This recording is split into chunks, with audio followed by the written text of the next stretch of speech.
सोचिए, आप हर दिन भगवान का नाम लेते हैं, उनकी पूजा करते हैं, उनकी सेवा करते हैं। आपके दिल में सिर्फ एक ही इच्छा है, प्रभु को पाना, उनकी कृपा में डूब जाना। लेकिन तभी जीवन में तूफान आ जाता है। कभी अचानक आर्थिक तंगी, कभी रिश्तों में दरार, कभी सेहत बिगड़ जाना, कभी अपनों का साथ छूट जाना। और आप अंदर से हिल जाते हैं, आंखों में आंसू और दिल में सवाल, हे भगवान, मैंने तो आपका साथ कभी नहीं छोड़ा, फिर आप मुझे इन तकलीफों से क्यों गुजार रहे हैं? पर महज योगानंद जी कहते हैं, यह दुख, यह कठिनाई आपके और भगवान के बीच का सबसे पवित्र संवाद है। यह कोई सजा नहीं, यह एक दिव्य परीक्षा है।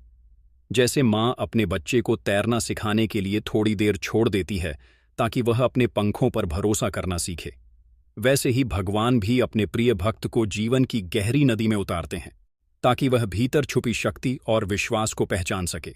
आज हम इस रहस्य को खोलेंगे। भगवान अपने भक्त से परीक्षा क्यों लेते हैं, कैसे लेते हैं, और इन परीक्षाओं को पार करने का राज क्या है? परमहंस योगानंद जी कहते हैं, भगवान अपनी सबसे कठिन परीक्षाएं उन्हीं को देते हैं जिनसे उन्हें सबसे अधिक प्रेम होता है। यह वाक्य सुनते ही मन में सवाल उठता है, प्रेम करने वाला कैसे कठिनाइयां दे सकता है? पर सच्चाई यही है कि प्रेम का असली स्वरूप कभी आत्मा को कमजोर नहीं बनाता, बल्कि उसे इतना मजबूत करता है कि वह संसार की हर आंधी में भी प्रभु के चरणों से डिग ना सके। भगवान की परीक्षा का अर्थ यह नहीं है कि वे हमें गिराना चाहते हैं। यह उस लोहे की तरह है जिसे तलवार बनाने से पहले आग में तपाया जाता है। जैसे जैसे वह आग से गुजरता है, उसकी मजबूती और धार बढ़ती जाती है। उसी तरह हमारी आत्मा को दिव्य स्वरूप में ढालने के लिए भगवान हमें जीवन की कठिन परिस्थितियों में डालते हैं ताकि हम अपनी छुपी हुई शक्ति और विश्वास को पहचान सके। ईश्वर की परीक्षा कई रूपों में आती है। कभी यह हमारे भौतिक जीवन को हिला देती है, हमारी संपत्ति, सुख सुविधा या आराम छीन जाते हैं। यह हमें सिखाने का तरीका है कि असली सुख बाहरी चीजों में नहीं बल्कि भगवान के प्रेम में है। कभी यह हमारे रिश्तों के माध्यम से आती है। कोई हमें छोड़ देता है, कोई गलत समझता है, कोई हमें चोट पहुंचाता है।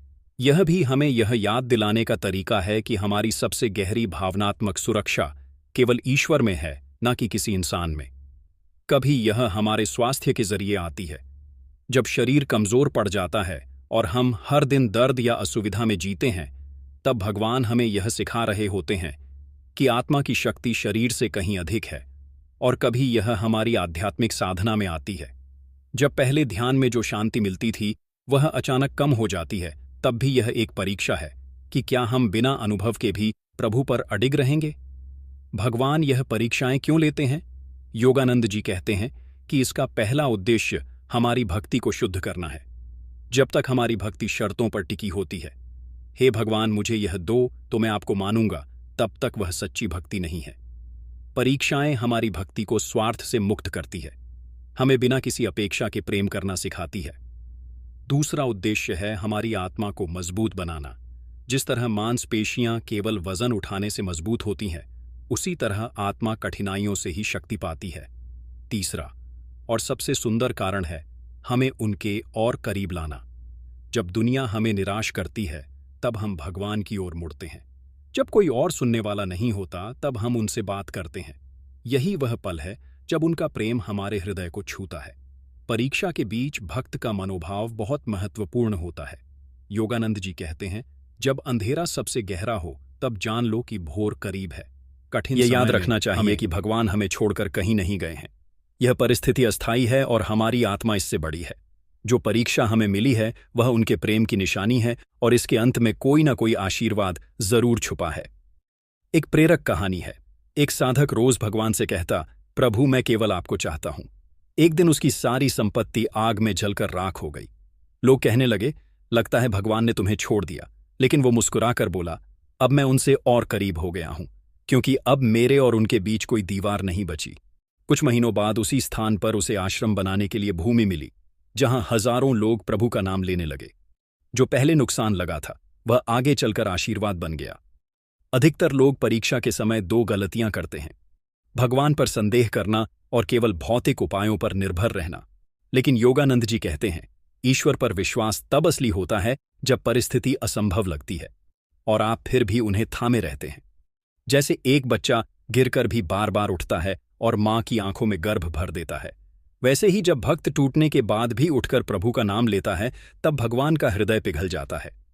यही वह क्षण है जब उनकी कृपा अवतरित होती है। इसीलिए भगवान की परीक्षाओं को बोझ नहीं, वरदान समझो। यह हमें हमारे वास्तविक स्वरूप, असीम, अटूट और शुद्ध आत्मा की याद दिलाती है। योगानंद जी का संदेश स्पष्ट है, परीक्षा को प्रेम से अपनाओ क्योंकि उसके पीछे भगवान की गोद तुम्हारा इंतजार कर रही है। परीक्षा को प्रेम से अपनाना ही पहला कदम है, लेकिन यह पर्याप्त नहीं है। जीवन के इन कठिन मोड़ों से पार पाने के लिए हमें अंदर और बाहर दोनों स्तरों पर बदलाव लाना पड़ता है। योगानंद जी कहते हैं, भगवान की परीक्षा एक निमंत्रण है अपने आप को बदलने का, अपनी चेतना को ऊपर उठाने का, और इस बदलाव के लिए वे हमें कई दिव्य सूत्र देते हैं जिन्हें अपनाकर भक्त हर चुनौती को अवसर में बदल सकता है।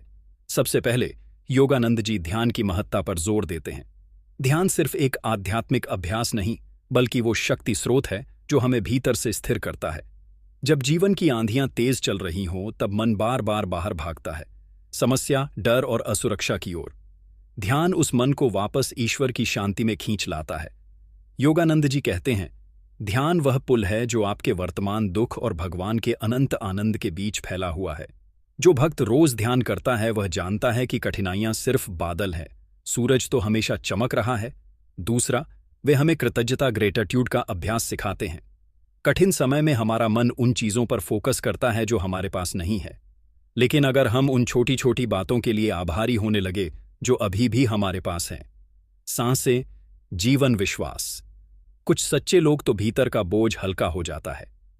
कृतज्ञता हमारे भीतर विश्वास जगाती है कि अगर भगवान ने आज तक हमारी देखभाल की है तो वे आगे भी करेंगे। योगानंद जी कहते हैं, शिकायत में ईश्वर नहीं मिलता, आभार में मिलता है। तीसरा, आत्मसमर्पण, सरेंडर का भाव। यह सबसे कठिन लेकिन सबसे शक्तिशाली मार्ग है। आत्मसमर्पण का मतलब हार मान लेना नहीं है, बल्कि यह स्वीकार करना है कि मैं अपने छोटे से मन की सीमाओं से परे देख नहीं सकता, लेकिन भगवान देख सकते हैं। जब हम कहते हैं, प्रभु जो आप उचित समझे वही हो, तो हमारे भीतर एक अद्भुत शांति उतरती है। यह शांति ही वह शक्ति है जिससे हम तूफान के बीच योगानंद जी के शब्दों में, जिसने ईश्वर को अपना कप्तान बना लिया, उसकी नाव कभी डूब नहीं सकती। चौथा, सेवा। सर्विस का मार्ग अजीब लगता है। जब हम खुद कठिनाई में हो तो दूसरों की मदद कैसे करें, लेकिन यही वह रहस्य है जो हमारी आत्मा को ऊपर उठाता है। जब हम किसी और के जीवन में प्रकाश लाते हैं तो हमारा अंधेरा कम हो जाता है।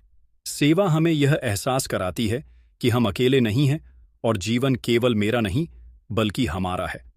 योगानंद जी कहते हैं, जिसने दुख में भी दूसरों के लिए मुस्कुराना सीख लिया वही ईश्वर का सच्चा बच्चा है। पांचवा, धैर्य और स्थिरता। भगवान की परीक्षाएं कभी भी जल्दी खत्म नहीं होती, क्योंकि उनका उद्देश्य हमारी जड़ तक बदलाव लाना है।